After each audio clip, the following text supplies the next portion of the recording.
আজকে ছিল আমাদের ফুকেটের লাস্ট দিন, মানে পরের দিন সকালেই আমরা ক্র্যাবির উদ্দেশ্যে রওনা হব। হ্যালো এন্ড আসসালামু আলাইকুম এভরিওয়ান, তোমাদের সবাইকে স্বাগতম আমার থাইল্যান্ডের নতুন আরো একটা ভিডিওতে। যেহেতু আজকে আমার ফুকেটের লাস্ট দিন, তাই আজকের দিনটা স্মরণীয় করে রাখতেই রেডি শেডি হয়ে বের হয়ে গিয়েছিলাম। তো হোটেল থেকে বের হয়েই পাশেই ছিল এই রেস্টুরেন্টটা, এখানে সব হালাল ফুড পাওয়া যায়। তো আমরা একটা ফ্রাইড রাইসের অর্ডার করে দিয়েছিলাম উইথ সি ফুড। এইখানে খেতে বেশি ভালো লাগছিল জাস্ট সামনের এই ভিউটার জন্য। রেস্টুরেন্টটার সামনেই ছিল রাস্তা, আর তার ঠিক সামনেই ছিল বিশাল নীল পানির সাগর। এই ভিউটা এনজয় করতে করতেই আমরা দুপুরের লাঞ্চটা এখানেই করে নিয়েছিলাম। থাইল্যান্ডে আসার পর সব থেকে ঝাল ঝাল খাবার খেয়েছিলাম আজকে আমরা, মানে এই খাবারটা এত বেশি ঝাল ছিল, এরা অনেক পরিমাণে মরিচ দিয়েছিল। মোটামুটি 2-3 দিন আমরা তেমন কোনো ঝাল খাবার পাইনি, মানে সব সিদ্ধ সিদ্ধ খাবারই খেয়েছি। তো এইটা হচ্ছে অনেক বেশি ঝাল ছিল, যে কারণে আমার ছেলের পেটও খারাপ হয়ে গিয়েছিল পরে, কিন্তু খেতে অনেক বেশি মজা লাগছিল। যেহেতু এটা একটা সি ফুড রাইস ছিল, আর সি ফুড তো আমার অনেক বেশি পছন্দ, আর এর আগে আমি যে সি ফুড খাইনি সেটাও আজকে খেয়েছি।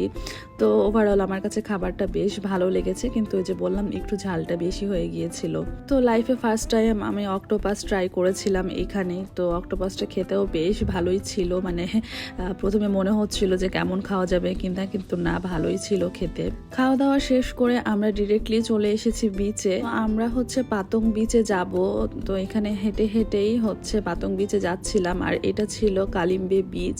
তো এই বিচের সাইড দিয়ে হেঁটে হেঁটে পাতং বিচে যাওয়া যায়। তো বিচে যাওয়ার এই রাস্তাটা অনেক বেশি সুন্দর ছিল, আর ঠিক সূর্যের আলোটা এখানে পড়ছিল, আর দৃশ্যটা একদম অসাধারণ হয়েছিল, কিন্তু রোদ অনেক বেশি ছিল।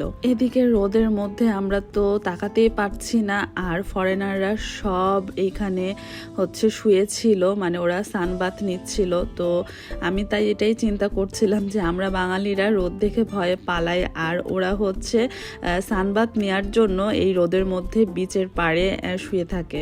আমরা আজকে এইখানে সানসেট এনজয় করব, তাই আগে আগেই চলে এসেছিলাম।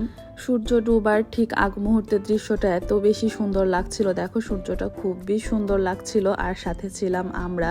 তো এই সুন্দর সময়টাকে ক্যামেরা বন্দি করে রেখেছি।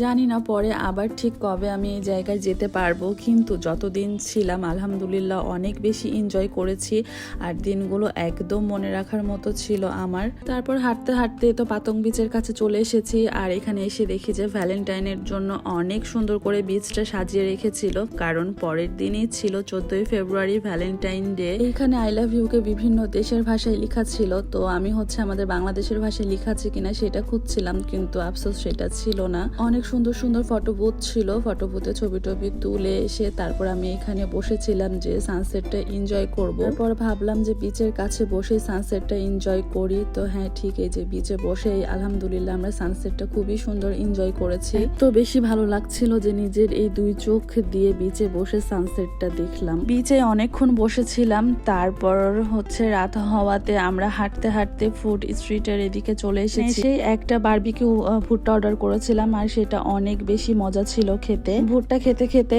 আমরা হাঁটছিলাম, আর পাশেই দেখলাম যে একটা নাইট মার্কেট ছিল। তো সেখানে চলে গিয়েছিলাম, আর এখানে এসে দেখি যে অনেক সুন্দর সুন্দর সব জিনিসপত্র ছিল। তো এখান থেকে কিছু কাঁকড়া কসমেটিক্স এগুলো কিনে নিয়েছিলাম, আর সাথে যে দেখো বেল্ট, এগুলো অনেক কিছু আইটেমই ছিল। নাইট মার্কেটটা অনেক বেশি বড় ছিল। তো হাঁটতে হাঁটতে এখানে একটা জামা কাপড়ের দোকান পেয়েছিলাম, তো সেখানে এসে একটা ড্রেস নিয়ে নিয়েছিলাম, আর এই ভাইটার সাথে আমি বার্গেনিং করছিলাম।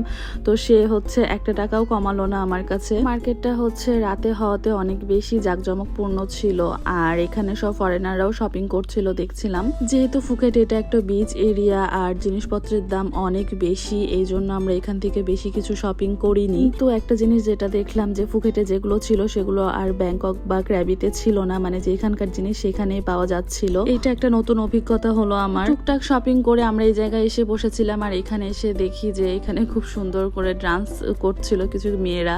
তো সেগুলো আমরা দেখছিলাম, আর এই ডান্স দেখতে দেখতে আমার ভিডিওটাও আমি এখানেই শেষ করে দিচ্ছি। আমার আজকের ভিডিওটা ভালো লেগে থাকলে প্লিজ পেজে একটা লাইক আর ফলো দিয়ে পাশেই থেকো। সবাই ভালো থেকো, দেখা হয়ে যাবে আমার নেক্সট ভিডিওতে। টিল দেন, আল্লাহ হাফেজ।